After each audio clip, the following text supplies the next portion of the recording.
Oi, gente, tudo bom? Hoje eu vim comentar um pouquinho com vocês a minha experiência lendo o livro Eu Sou Malala, que é uma biografia sobre a Malala Yousafzai, que é uma paquistanesa que em 2012, com apenas 15 anos de idade, ela sofreu um atentado simplesmente porque ela defendia a educação e especialmente a educação de meninas. Ela morava, né, numa região ali que era dominada pelo Talibã e ela acabou sofrendo tudo isso. Ela só sobreviveu porque ela foi passar por um tratamento na Inglaterra, porque provavelmente se ela continuasse ali no Paquistão ela não teria salvação. Ela durante algum tempo trabalhou como correspondente ali da BBC lá no Paquistão, contando como estava sendo aquela tomada ali no Swat. O nome dela acabou ficando super conhecido, apesar dela ter começado a escrever com um pseudônimo, depois tudo ficou muito exposto. E, surpreendendo todo mundo, o Talibã realmente atirou numa criança, né, numa menina. Eles temiam pelo pai dela, temiam por outras pessoas e no final das contas foi justamente um ataque completamente covarde. Atiraram nela, foram 3 tiros, um acertou nela, o outro acabou ferindo outras crianças que estavam ali no ônibus e ela acabou quase falecendo. Só que o tiro saiu pela culatra, né, porque ela sobreviveu. Hoje em dia ela é uma das principais vozes do ativismo pela educação, do ativismo pela educação das crianças, especialmente das mulheres. E hoje em dia ela é a mais jovem ganhadora do Prêmio Nobel da Paz. Então eu vou comentar um pouquinho bem sucinta, de uma forma bem sucinta, tudo que é tratado no livro. E eu já adianto aqui que eu recomendo muito essa leitura. Realmente é muito necessário, especialmente porque o assunto hoje em dia está muito sendo tratado, especialmente quando você liga o jornal, quando você sai na rua, justamente por causa da tomada que está acontecendo ali no Afeganistão. Então é muito importante a gente conhecer todo o contexto e entender de fato o que está acontecendo ali na região.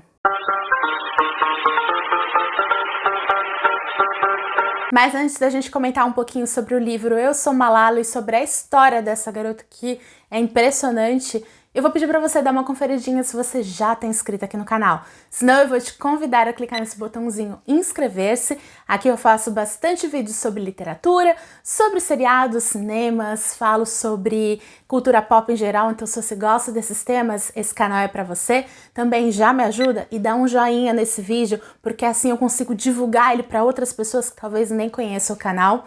Aqui embaixo estão marcadinhas todas as minhas redes sociais, me segue por lá, porque às vezes eu trago algumas informações do canal por lá, então fica muito mais próximo esse contato com vocês.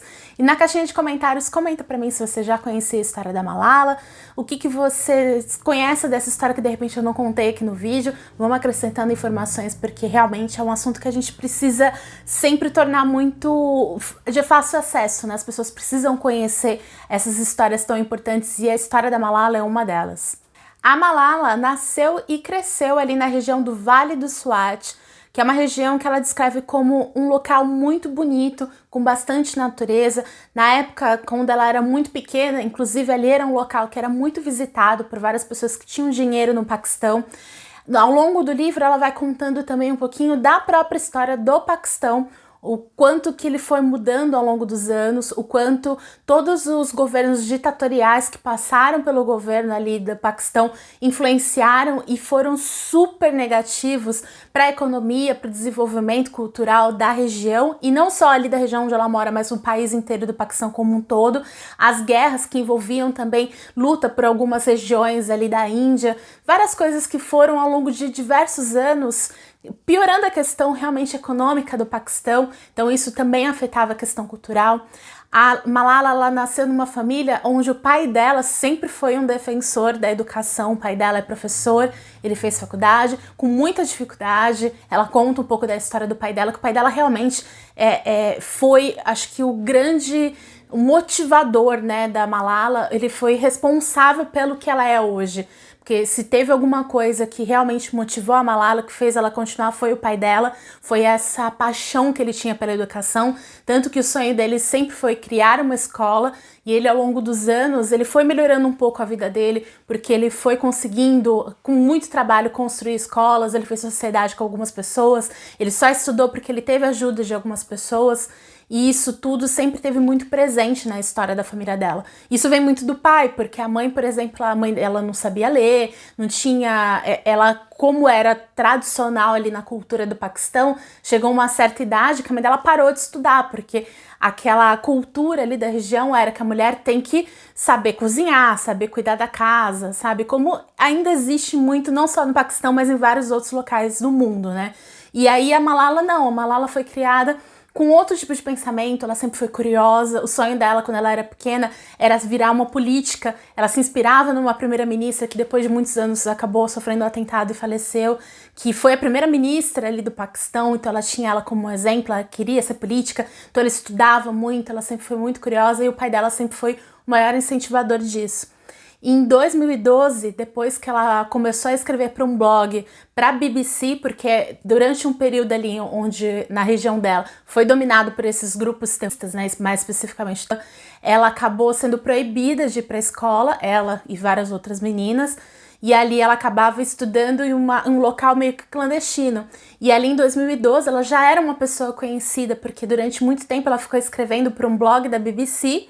Ela escrevia ali na língua mesmo, onde ela falava no Paquistão, e aquilo dali era traduzido e era uma forma de fonte de informação, porque com a chegada ali daqueles grupos terroristas, as pessoas não conseguiam obter muitas informações do que acontecia ali. E ela estava ali dentro, ela comunicava, explicava tudo o que acontecia. No começo ela usava um pseudônimo, mas depois todo mundo conhecia o nome dela. E ali, em 2012, quando ela estava no ônibus voltando da escola, que não era bem um ônibus, era como se fosse um caminhão, que a parte de trás tem uma carroceria coberta. Então tem os bancos e ela estava sentada num desses. E aí dois homens pararam ali o caminhão, inclusive ela até comenta que ela achou que era alguém querendo uma entrevista, porque ela era muito procurada ainda por estrangeiros, né? Querendo saber um pouco mais sobre a vida dela. E aí ela descobriu que não, que na verdade era dois terroristas, eles perguntaram o nome dela. Apesar de ninguém ter falado que era ela, todo mundo olhou e eles atiraram e ela acabou sendo gravemente ferida. Mas eu acho que mais do que a história dela, no livro, o interessante é a gente conhecer todos os bastidores do que acontecia ali na região, tudo que foi acontecendo ali de uma forma muito gradativa. Então, às vezes me assustava ler esse livro, porque muita coisa eu me identificava, sabe? Porque apesar, salvo as devidas proporções, é óbvio, muita coisa a gente acaba passando no dia a dia e na atual política que a gente tá. E a gente muitas vezes não percebe a gravidade das coisas. Então, por exemplo, na região dela, quando o Talibã começou a chegar através de uma rádio FM que tinha lá. Então as pessoas começaram a ouvir e eram pessoas muito comunicativas e falavam do Alcorão, mas falavam, sabe, interpretações completamente diferentes. Tanto que ela, quando ela era pequena, ela perguntava pra mãe dela, mas isso tá correto? O pai dela falava, não, as pessoas estão interpretando de outra forma. E como que a gente vê isso acontecer também no nosso dia a dia, né? Quantas pessoas não deturpam a palavra, por exemplo, de Deus, muitas coisas assim, ao seu bel prazer, e muita gente compra a ideia. Isso acontecia lá, isso acontece lá, isso acontece aqui, acontece em vários lugares do mundo.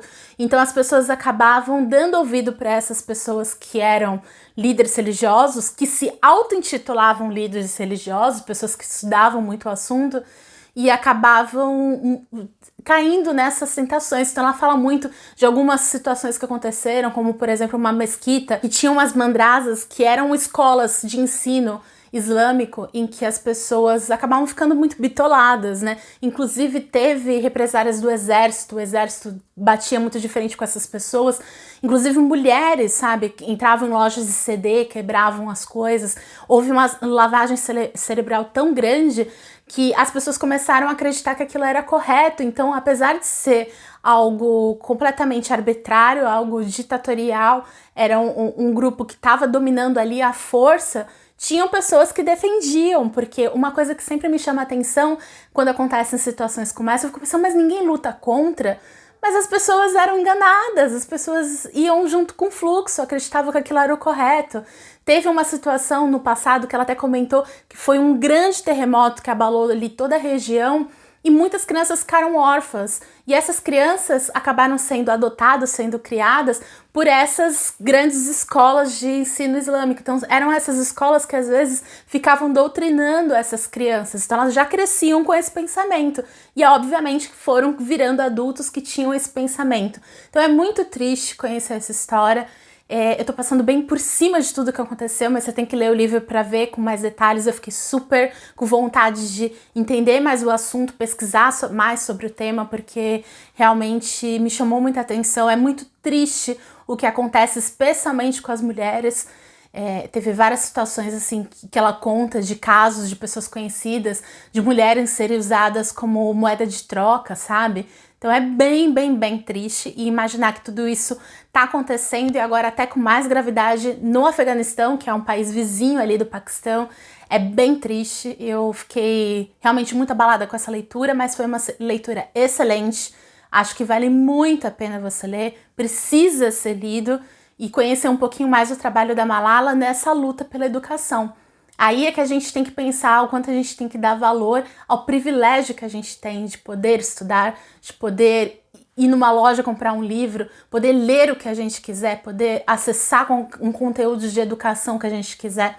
Tem muita gente espalhada aí pelo mundo que não tem essa liberdade. Então a gente realmente é muito privilegiado e a gente tem que aproveitar esse privilégio que a gente tem, né? Já que a gente quer, aliás, se a gente quer mudar o mundo, se a gente quer fazer um bem para a humanidade, vamos estudar, né? Vamos conhecer realmente um pouco da história, um pouco do que a gente pode fazer para melhorar a vida das outras pessoas, né? A Malala realmente ganhou uma fã, eu já gostava muito dela, hoje em dia, conhecendo muito mais a história dela, gosto muito mais. Recomendo muito a leitura do livro Eu Sou Malala. E é isso, gente, eu espero muito que você tenha gostado. Eu tentei fazer um vídeo bem sucinto, mas acho que até saiu um pouco maior do que eu queria, porque tem muita informação, não dá pra fazer um resumão do que aconteceu, mas no geral a história da Malala é essa. Ela tem um pai muito bom que ajudou muito ela, mas ela é uma pessoa extremamente forte, ela é uma pessoa super independente e realmente fez história com a história de vida dela, né? Então leia o livro, você vai gostar, eu tenho certeza. E comenta aqui embaixo o que você achou. Um grande beijo e até o próximo!